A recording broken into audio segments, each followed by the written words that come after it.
You inspire so many people, bro. Would love to talk to you. Yo, I appreciate that. Let's see. We're gonna see if we can get you on here. Let's get you on here, Kevin. Uh-oh.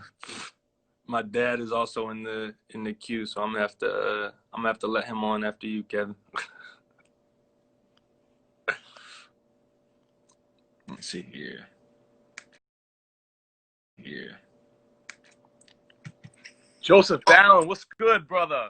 Yo, what's going on, man? Yo, I appreciate you getting me on, man. You're the freaking man, bro. Thank you, Kevin. I appreciate that, man. Yeah, dude. I remember watching you the first time you were on TV, your first live audition. I was sitting there with my parents. Yeah. And I'm like, this kid's gonna win it, or this kid's gonna be big, whether he wins the show or not. Yeah.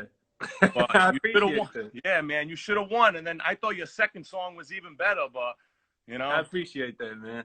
yeah, Yeah. bro.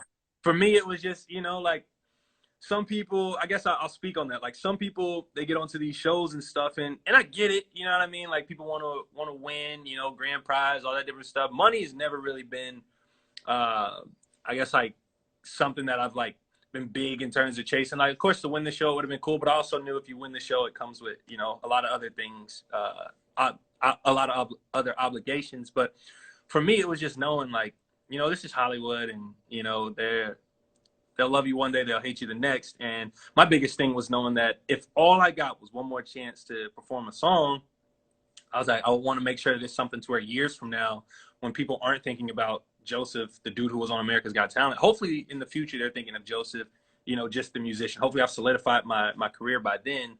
But it's like years from now, once I step away and I retire from everything and I'm having like a barbecue or something, I want to be able to look back, and think like, dang, I remember that time where I was at the Dolby Theater where they hold the Oscars and I sang a song to my mom.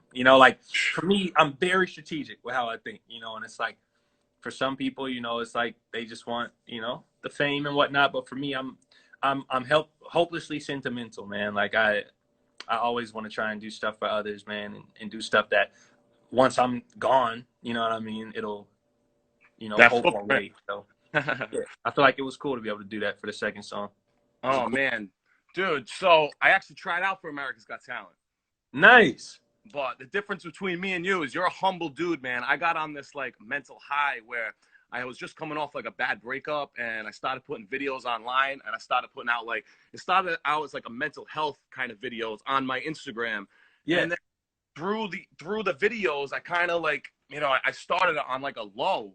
And then as I started making more videos, it turned into like a motivational page.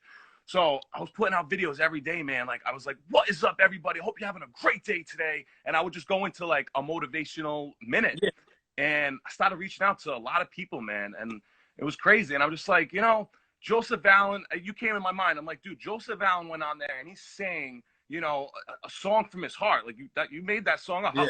When did you make that song, actually? So it was my senior year in college, and I went to school. I was going to go to school for mechanical engineering, but last minute changed my major to film because I was like, nah, like I really think I can, make it on the television and stuff. And it was my senior year. I was about to graduate. I didn't have any applications in for jobs. I didn't know what the heck I was going to do. And I was like, all right, well, I'm going to audition one more time for America's Got Talent and try and, make it happen. And I wrote the song during Thanksgiving break. I told my mom, I was like, look, I'm not going to come home for Thanksgiving break because like, I don't have time to relax right now. Everyone else is like, getting internships and all that different stuff. I'm about to graduate and I'm going to have student loan debt and not know what the heck I'm going to do about it. And yeah, I told her, I was like, this whole week I need to stay on campus while there's no one here, focus, and come up with something that I hope can change the world. And that's what I did is I wrote the song. It took that whole week. I was going into the classrooms and the lecture halls using the whiteboards and like formulating a song that would, a song where they couldn't say no. And yeah, I auditioned November 30th in California. I remember I opened a credit card account. I had no money to get out there. So I drove out to California, maxed out a $500 limit credit card. My mom helped me out in terms of getting out there as well. She paid for like help with hotel and stuff like that. And yeah, audition. They said yes. And then, come March, I was able to do it in front of the judges, and it You worked out. man, you freaking killed it, bro. Freaking, you went on there Thank like you. very. I mean, I know you were very confident in how you did it. You know what I'm Yeah, saying? Like you told yeah, Terry exactly what you're gonna do. You manifested that into reality about the golden buzzer. yeah, Seems like you went on there. You seem like a humble dude, or correct? Like you don't like overconfident. Like you find that balance between confidence and overconfidence. Like how do you like view that? Like to keep that balance. yeah. So for me, it's like I listen to the words of Jesus, right? Like, and that's the thing is I never try and push my faith onto anybody, but I do try and make sure that I at least let them hear of it and know of it and hear my perspective on it, so that way they can decide for themselves whether it's right for them. Mm. And for me, Jesus says, where he's like, whenever you pray and you ask God for something, whenever you ask for it and know that you already have it, and he's like, and if you have like any bitterness towards anyone, or if you haven't forgiven someone for the things that they've done, like, let all that go, give them that forgiveness when you come to God. And like, if you ask for something and it's within God's will for your life, like you can't come to him and ask him like, man, I want you to kill my cousin, man. You know what I'm saying? Like, if that's not in God's will, and if it doesn't line up with his true character, then, it won't be for you. But if you truly, ask from your heart for certain things, and, you acknowledge God, and that, all right, this is already mine, then that allows for you to like receive it a lot easier, because Jesus actually showed a lot of frustration in his life with people who did not show faith, right? So people who didn't believe that they could do this, or didn't believe that they could do that, right? Like, you got the story where Peter he sees Jesus walking on water, and he's like, yo, like, can I come out there with you? You know what I mean? And to tie that in with with answering your question, it's like, when he went out onto the water, when he kept his eyes on Jesus, and like at first he's like, oh, nah, like, this is doable. And it's like, because he believed it was doable, he was walking on water. But then the Bible says that he started to get scared from the waves and all that different stuff. And he looked at the things that scared him. And once he took his focus off of it being doable, he started to look at how scary the situation was. And the Bible said at that moment he began to sink. And because he began to sink, you know what I mean? He then, once he calls out on Jesus, Jesus reaches down, grabs him, and pulls him back up. And that just goes with our life, right? Like, for me, like, once I got there, I knew I wasn't supposed to look at the things that would make me sink, right? I wasn't supposed to look at, oh, maybe I can't pull this off, or maybe, because that frustrates God, and you have to walk in that faith of knowing, like, okay, like, I asked God for this, and I know that if it's in his will, he's going to give it to me. So because of that, it's like, okay, like, that now gives me the confidence to conquer. You know what I mean? But it doesn't give me any room to be cocky, because it's not me. I didn't ask myself for it. You know what I mean? It'd be a completely different story if I asked myself for it. But I asked God to, open that door for me. And it's only through him that I had the confidence for it, So you ask God, so you pray every night, I'm supposing, right?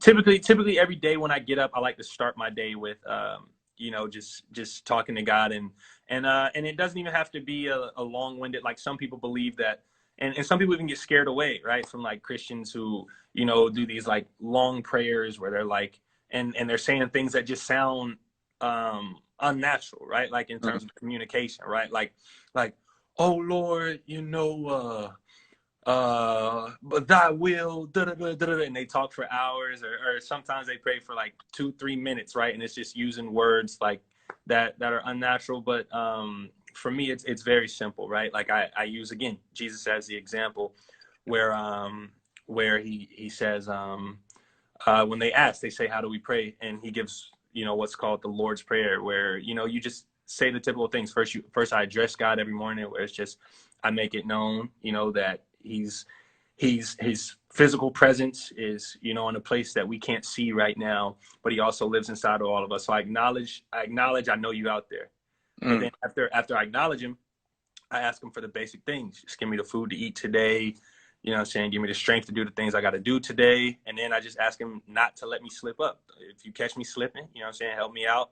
And other than that, and then I always end it the same way, with knowing that once this story is all said and done, he got the victory, and he got me in his hands, because I chose him, he chose me. So because of that, it's like, by the time I end my prayer with knowing that by the end he already wins, it just makes it to where you know, it allows me to quiet myself and listen to his instructions for the day, listen to, you know what I'm saying, the peace that comes with knowing that he already got the victory, because then it makes it to where trials that I'm going through, right? Like you said, like everyone's going to go through different difficulties, right? Like you said, you lost your girlfriend due to, you know, whatever circumstances caused that. And due to that, like, by starting the day knowing that the victory is already won in the end, it just makes it to where, okay, like I know that what I'm going through is temporary, you know? So, yeah, I know I got a little long-winded on there, and for some people, they probably, you know, It's all good. So you start your day with prayer, and you answer this question for me. Do you get your power and your strength and your confidence through asking God